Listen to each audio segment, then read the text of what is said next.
Quincy the quarter note was having a really low day. His friends, Eddie and Evelyn, the eighth notes, were able to hang out with the birds way up high and soar near the clouds, but Quincy was stuck at an all-time low. Lonely and sad, Quincy set off to find a way to raise his spirits.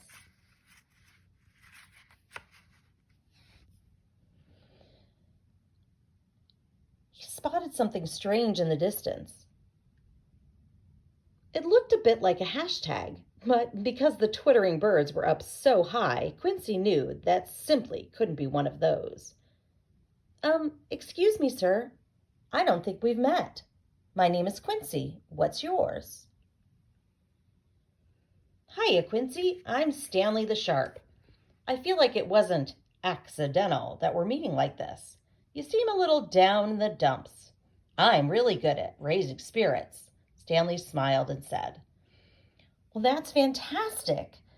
That's exactly what I need right now. How can you help? Quincy asked. Stanley stood really near Quincy. I can only scoot you up about a half step at a time, but together we should be able to get you closer to those higher places and bring you a little cheer.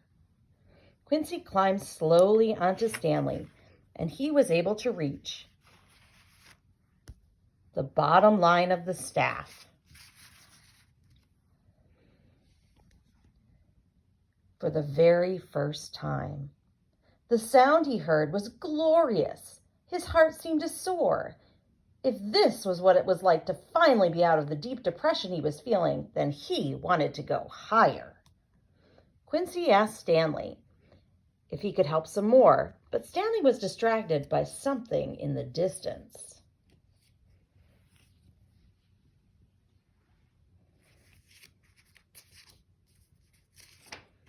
Oh, man. Here comes Fred the Flat. He always has a way of bringing me down. He's always so miserable. You stay there, and I'll talk to him.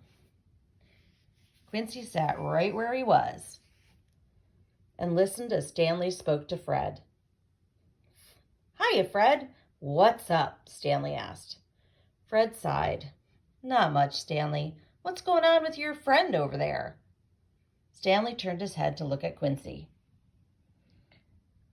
Oh, you mean him? He was just looking for a change of scenery. Fred headed over in Quincy's direction.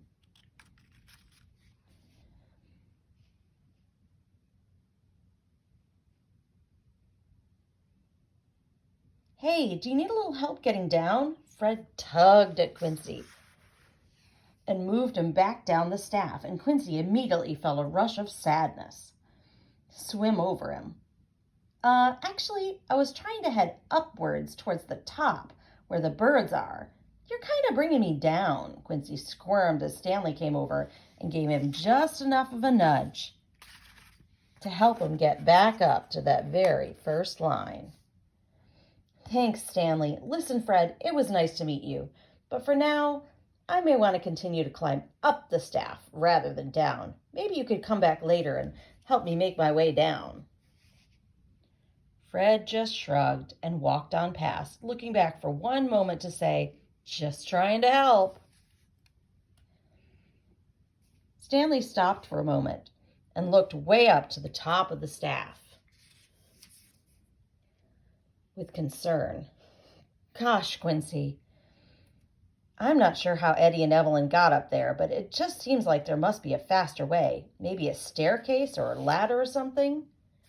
Quincy thought to himself for a moment, and then he said, I think I might be able to pull myself up there, but I'll need a little help from you. Could you help me to the first space? Stanley started to climb alongside Quincy, nudging him along wherever he needed it. Luckily, he only needed help on the second line.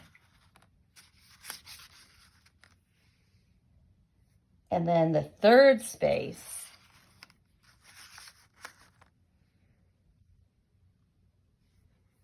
And then finally onto the fourth line. Quincy reached the top space and met up with his good friends Eddie and Evelyn. They both had a strange habit of speaking very fast compared to Quincy.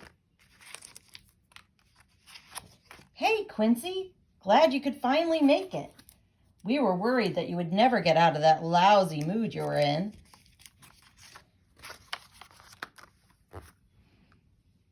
"And who's your friend here?" Stanley introduced himself and stayed just below the others because they were getting pretty high and Stanley was feeling a little scared. "Wow, what a view from way up here. We should invite more friends to come and join us," Quincy said joyously. Stanley smiled and looked down. "Thanks, guys, but I think it's time I took a little rest."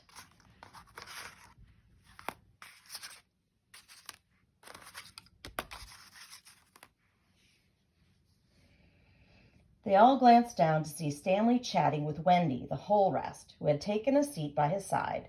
They leaned on each other and took a little nap.